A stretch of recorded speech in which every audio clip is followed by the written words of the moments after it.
Hola a todos y bienvenidos a webinar ¿Cómo afecta el pensamiento ilusorio a nuestras acciones?, impartido por el médico psiquiatra Antonio García Castrillón. Nosotros trabajamos con la editorial Evimeria y las clases que ofrecemos son de carácter complementario, lo cual significa que no son necesarias para finalizar con vuestros cursos, pero sí que nos parecen contenidos interesantes de compartir con todos vosotros, que sois nuestra comunidad. Después del webinar vais a recibir el link de la clase grabada directa a vuestro email, así la podéis volver a ver tantas veces como sea necesario. Si durante el webinar os surgen dudas, les podéis mandar un email a vuestras tutoras y ellas van a ayudaros a resolverlas. También nos podéis escribir a nosotros. Pues García Castrillón se licenció en Medicina y Cirugía por la Universidad de Barcelona el año 1983. Tras aprobar la oposición de MIR, médico interno residente, en 1985 hizo una especialización en el Instituto Psiquiátrico Municipal de Urgencias de Barcelona. Empezó profesionalmente como médico psiquiatra en la unidad de agudos del Hospital Psiquiátrico de Salt, en Girona. Es médico especialista en neuropsiquiatría en el Hospital de Santa María de Lleida y ahora es coordinador del Centro de Salud Mental del Segrià. Además, ejerce como psicoterapeuta en su consulta privada Ágora Salud Emocional. Adelante cuando quiera. Bienvenidos a una nueva clase de Evimeria Editorial. En la clase de hoy vamos a hablar de un fenómeno que es el pensamiento ilusorio, wishful thinking en inglés, y cómo influye en nuestras decisiones y en nuestra conducta en la vida diaria. El término ilusorio viene del latín ilusus o illudere, que en realidad el significado real significa burlar, engañar, engañador, y podríamos definirlo como una forma de pensar más basada en lo que deseamos que en la propia realidad. Hay sinónimos en el lenguaje coloquial que también aluden a este significado, como hablar de crédulo, es cándido, es una persona ingenua, inocente, soñador, utópico, fantasioso, que todos lo somos un poco. Entonces, sería este el concepto, cuando nuestros anhelos, emociones, deseos son los que nos llevan a distorsionar la realidad y condicionan nuestras decisiones, nuestra manera de pensar y decidir. Entonces, en lugar de basarlo en un análisis crítico y racional, es la emoción la que nos lleva. Esto en psicología se llama sesgo cognitivo-conductual. Cognitivo quiere decir de pensamiento y conducta. Cómo sesgamos nuestros pensamientos y eso, evidentemente, según pensemos, nos comportamos de una manera o de otra. En realidad, esto es un fenómeno necesario, es un invento evolutivo necesario, porque para tomar decisiones, que cada día tenemos que tomar realmente miles de decisiones, aunque no os deis cuenta, constantemente estamos tomando decisiones, pero hasta por las cosas más insignificantes. Y el sesgo es lo que sería esta tendencia, ¿no? Aquí en estos círculos vemos tus sesgos cognitivos, o sea, cómo distorsionamos el pensamiento, el análisis de la realidad objetiva, y la intersección, la parte que el sesgo cognitivo influye en la realidad, es en realidad lo que acabamos nuestro cerebro interpretando. No sé si lo he explicado bien, pero más o menos esta es la idea. Y como digo, esto es un invento evolutivo. Imaginemos durante miles o millones de años de la especie humana de evolución, prácticamente todo el tiempo ha vivido en un ambiente hostil, rodeado de peligros, y la evolución ha hecho que tengamos una cierta tendencia al sesgo negativo, es decir, un hombre primitivo ante una sombra sospechosa o un ruido o una figura sospechosa sesga la realidad negativamente y él interpreta que es un tigre, un depredador, una amenaza o el de la tribu del lado que viene a agredirle, y entonces rápidamente toma decisiones basadas en ese sesgo emocional. Y eso, claro, cuanto más sesgo negativo o más prudente, más probabilidades de supervivencia. Entonces ha sido un rasgo que se ha ido fomentando y aumentando a lo largo de la evolución. Es como se suele decir en términos didácticos, porque no es exactamente así. Es como si hubiera, sabéis que el cerebro tiene dos lóbulos, dos hemisferios, y que tienen cierta autonomía, están unidos por el cuerpo calloso, pero se suele decir que el lóbulo derecho es más el lóbulo creativo, emocional, intuitivo, sería la parte más emocional, y el izquierdo más racional, lingüístico, lógico, matemático, y que el hemisferio derecho es el que influye en el izquierdo para la toma de decisiones. Es como si el derecho, el emocional, le dijera al izquierdo, oye, no lo analices tanto, no te lo pienses tanto y actúa ya, porque esto es peligroso o esto es bueno.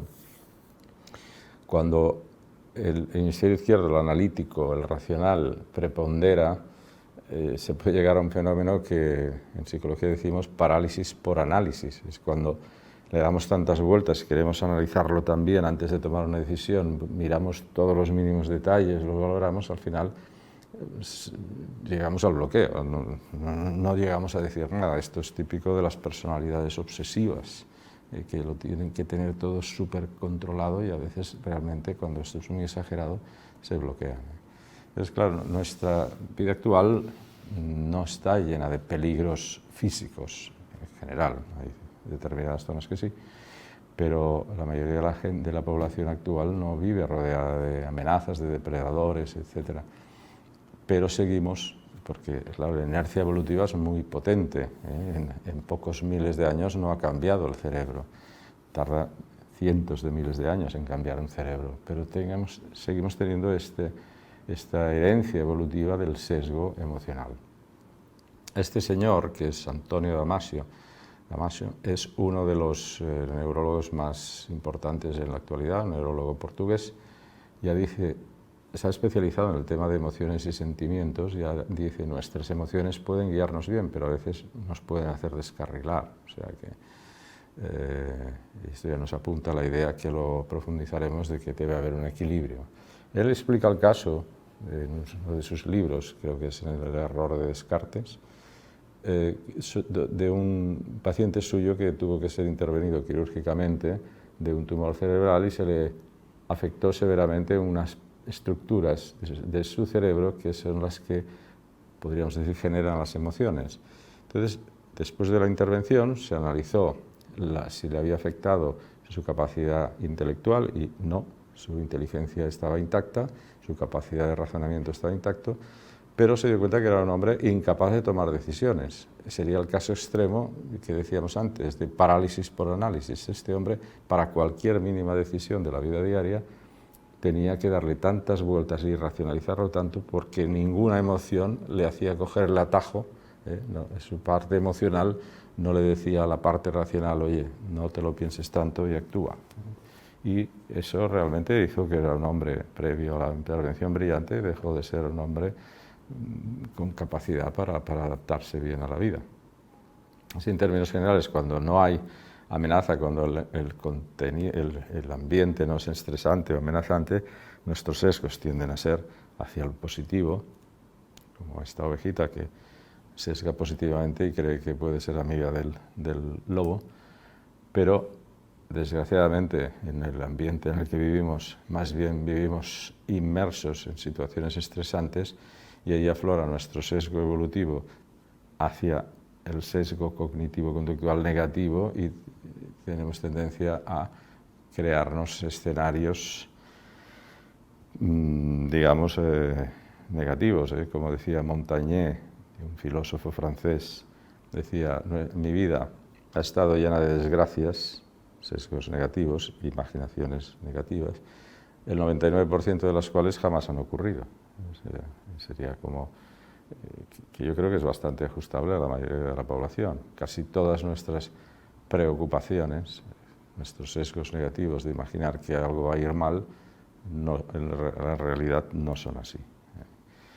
Este fenómeno es muy evidente en la política, en las democracias donde se vota cada 4 años, que las campañas electorales realmente están dirigidas a movilizar emociones de los votantes, no razones. De hecho, ¿quién se lee el programa electoral de un partido?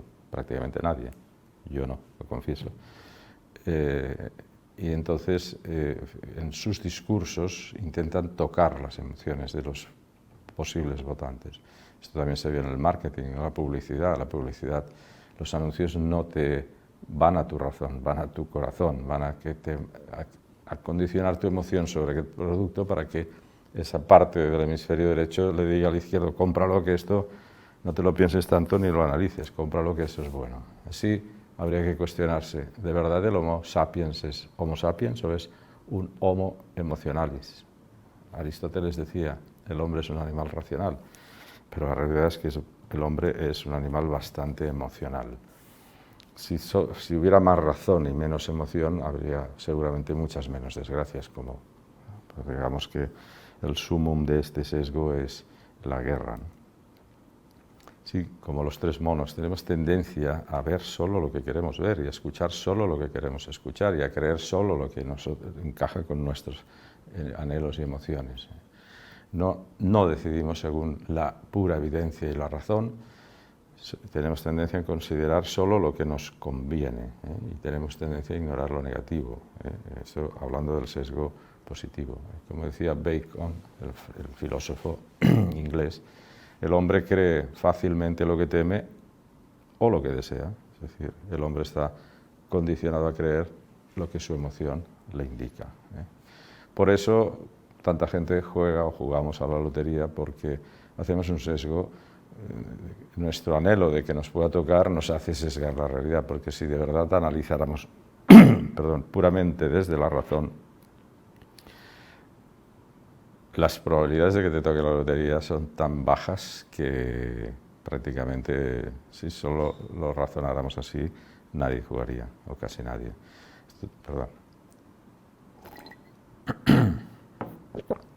Esto se ve también, por ejemplo, de los pitonisas, las tiradoras de cartas, del tarot.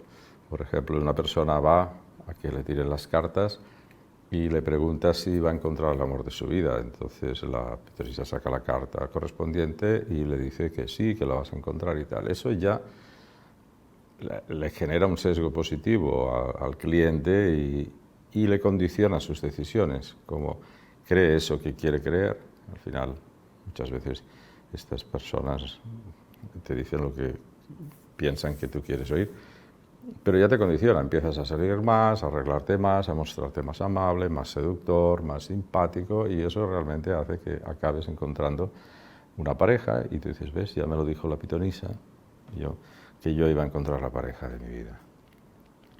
Entonces, como decíamos, que el cerebro humano, lo que más diferencia al cerebro humano del animal es ese potentísimo lóbulo prefrontal que tenemos aquí y que tiene una capacidad enorme de imaginación, de creatividad, de la creación artística.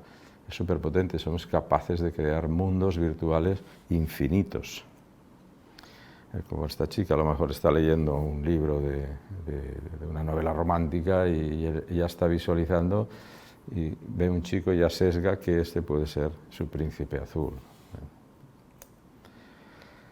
Pero a veces este sesgo positivo puede ser nuestro enemigo. Por ejemplo, a veces puede llevarnos a exagerar nuestras propias capacidades. Imaginemos, por ejemplo, un concertista de piano que está muy influenciado por el sesgo cognitivo positivo de que él cree, ya imagina, visualiza el escenario, el público, el aplauso, el triunfo, y eso le lleva a descuidar su entrenamiento, su práctica y sus ensayos, y llega el día del concierto y fracasa. Entonces, como se ha desviado claramente hacia ese sesgo positivo, pues le ha perjudicado, fracasa, se frustra, le baja la autoestima, y cuanto más sesgamos positivamente nuestras capacidades, más probable es de que acabemos frustrándonos y desanimándonos. Entonces, es que no hay que tener sesgo positivo, sí, pero de una manera adecuada, de una manera controlada. Es como, para subir estas escaleras, no pienso que de un salto llegaré arriba. Sé que sí, la ilusión hay que tener, motivación, ilusión, pero que me lleve a subir un escalón detrás de otro, de una manera con perseverancia y con cierta disciplina, y entonces sí llegaré arriba. El sesgo positivo a veces curiosamente, tiene aspectos muy importantes en la salud, en medicina. Es el famoso efecto placebo y el efecto nocebo, que sabéis que el placebo es una sustancia, es un tratamiento, pongamos una pastilla que en realidad no tiene ningún efecto farmacológico demostrado, puede ser de azúcar o de harina o de lo que sea, pero se lo damos al paciente convenciéndole de que eso es un fármaco que le va a mejorar su enfermedad. Si el paciente lo toma con esa creencia, ese pensamiento, ese sesgo positivo ya le cambia toda la fisiología de su cuerpo, aumentando las probabilidades de que su propio cuerpo, y no la pastilla, venza la enfermedad. Y eso es lo que se llama el efecto placebo. Pero también existe el efecto nocebo, en el que el típico es que una persona se le prescribe un fármaco, lo compra, lee las instrucciones, mira los efectos secundarios y empieza a leerlos. Eso ya le produce un sesgo negativo, piensa que le puede pasar, aunque a lo mejor no lee que ese efecto le pasa a 1 de cada 10.000 pacientes o 1 de cada 1.000. No lo lee eso, pero y puede llegar realmente, no se lo inventa, a sentir todos esos efectos secundarios. Y eso sería el efecto nocebo. Placebo es del latín yo complaceré, nocebo es del latín yo perjudicaré. De ahí viene nocivo también. O por ejemplo, si habéis visto la película de Forrest Gump, que era una gran película de personaje, Tom Hanks representa a una persona con cierta deficiente intelectual, cierto retraso, un poco retrasado, pero precisamente por ese retraso él se ve a lo largo de la película que se atreve a un montón de cosas, porque tiene como un sesgo tremendamente positivo de él mismo. Por eso pongo esta frase: no sabía que era imposible, lo conseguía porque no sabía que era imposible. Es una película fantástica. Henry Ford, que fue un magnate de la industria automovilística que inventó la cadena de montaje, ya decía esta frase: tanto si crees que puedes como si crees que no puedes, estás en lo cierto. Es el mensaje. Tanto si tu sesgo es positivo, que te llevará a que aumentes mucho la probabilidad de que lo consigas, como si tu sesgo es negativo, que te llevará a que muy probablemente no lo consigas, pues vas a acertar. Y así el New Thing, el pensamiento de la nueva era, y esta frase es famosa: si lo crees, lo creas. O sea, que acabas creando tu propia realidad en función de tus creencias, que están condicionadas por tus anhelos y por tus emociones. Así, cuestionémonos esta frase: ver para creer o creer para ver. Yo creo que realmente acabamos viendo lo que creemos, no creyendo lo que vemos. Entonces, ¿es bueno, es malo? Como todo en la vida, depende. Y como todo en la vida, siempre hay que encontrar el equilibrio. O sea, que según cómo gestionemos nuestros sesgos emocionales, vamos a tener un beneficio o un perjuicio. Como ya hemos descrito, que la vida tiene que ser ese equilibrio.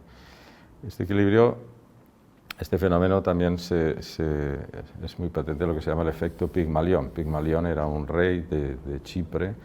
Esto es una leyenda, que obviamente que era escultor, y cuenta la leyenda que esculpió una figura femenina perfecta, preciosa, que acabó él enamorándose de esa estatua y le pidió a la diosa Afrodita que le diera vida. Dice que le dio vida, le llamó Galatea, y que se casó con ella y que tuvieron un hijo. Es decir, que su anhelo creó una realidad.